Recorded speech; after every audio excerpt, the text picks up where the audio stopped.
So what do you do when you're out and you unexpectedly run into an ex?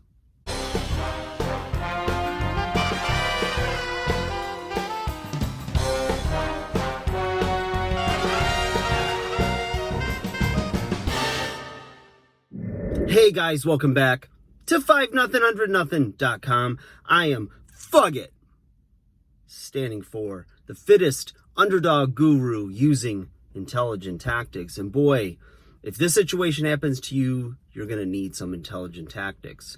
What I'm talking about is, have you ever been out and you ran into an ex-boyfriend or girlfriend unexpectedly, right? You're at the store, you're at the mall, you're at a restaurant, and you see them across the way. And at first you glance over and it happens so fast, and you do a double take because you're not sure if it's them. Your brain is just going haywire, right? And you see them doing the same thing. Unless maybe they've seen you first and now they're just doing a quick flash over with their eyes and then try to figure out in that temporary state of awkwardness, what the heck do you do? And it's happened to me a lot over the years. And in fact, it just happened to me. I was in the store getting some groceries, and funny enough, it was Easter weekend, probably a good 8-10 years ago, that I saw this person in a grocery store and not looking their best. You know, looked a little bit tired, like they just threw something on, went to the store. And I could tell by the way she recognized me that she did not want to be recognized or talked to. So I just simply pretended like I didn't see her and went about my business, right? Didn't purposely avoid her, but I just looked focused on my mission, which was getting produce at the time. Funny enough, here we are, Easter weekend, same person. Boom, I'm at checkout. She's a few spots ahead of me. She looks over. I could tell. It's almost like deja vu, Groundhog's Day again, where she looked over and noticed and did not want to be noticed again and didn't look any better this time. So the bottom of the roller coaster. Maybe I don't look as good either. Who knows? But you know, it's one of those awkward things, and it's happened again. This is one person. It's happened twice now in 10 years, and you know, it happens. You know, if you date enough, or you've been in several relationships, and you know they're still in the same geographical area, there's a chance that at some point in time you're going to run into them. Now, one of the reasons they tell you never to date at work is because you go there daily, right? And you're there 8 hours, 10 hours, whatever it is a day, every day. You spend so much time at work that if you're in a relationship and things go sideways, then you've got to go to work and see that person every day now and do that little walk of shame, and it might be awkward. I mean, if it goes really well, who knows? Maybe, you know, that ends up being your life partner and things just work out, you know. But a lot of times, you know, the odds are against you that your relationship is going to be that one that works in the workplace. And I've known people over the years. In fact, when I started off as a personal trainer, my first full-time job, there was a guy there that was a trainer, and he was dating one of the swimming coaches. And they decided, you know, that they wanted to move things along, and he wanted a career change, so I ended up picking up some of his clients. And so he and the girl left the gym and ended up going into business, I believe, for themselves. And they got married, had kids, etc. But, you know, for every one of those situations, there's many more situations where, you know, it just gets crazy, where, you know, maybe one person doesn't want to be in the relationship. The other person feels like maybe they were just, you know, a conquest, or, you know, something that is going to leave some hurt feelings and bad blood. And now it's going to make your work environment toxic, and you don't want that. And even if it's not toxic, it might just be a distraction.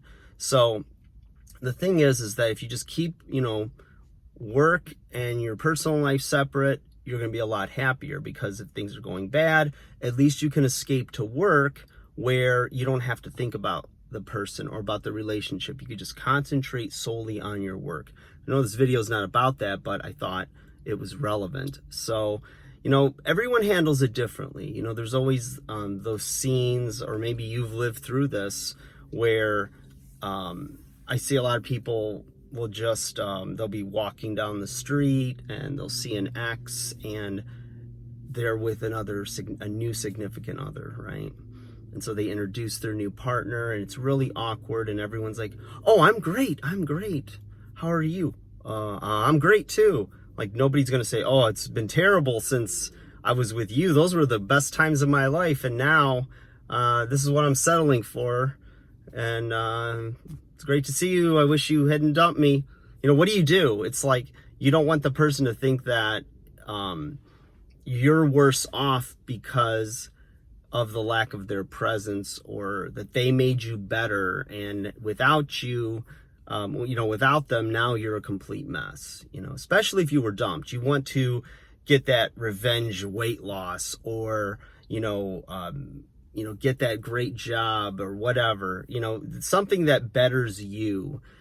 And, whether it's true or not, you definitely want to portray that. I think that's our human nature, at least, to want to be better than we were and show the other person, look, you gave up a good thing. Look where I'm at now. And, the truth is there's ups and downs in life and in relationships. And sometimes people just don't meet at the right time. If you're going through something like people that divorce and date too soon after divorce before they're really emotionally healed or they got their ducks in a row, it can complicate a relationship.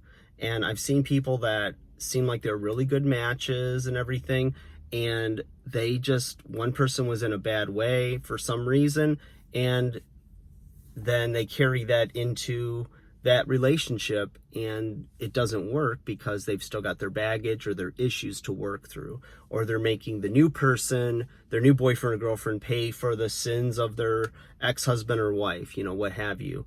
So there's a lot of things that come in and complicate a relationship, and it is what it is. It's over, and you spent a little time. You don't have to be mean to them. You don't have to be overly, nice or, happy in front of them.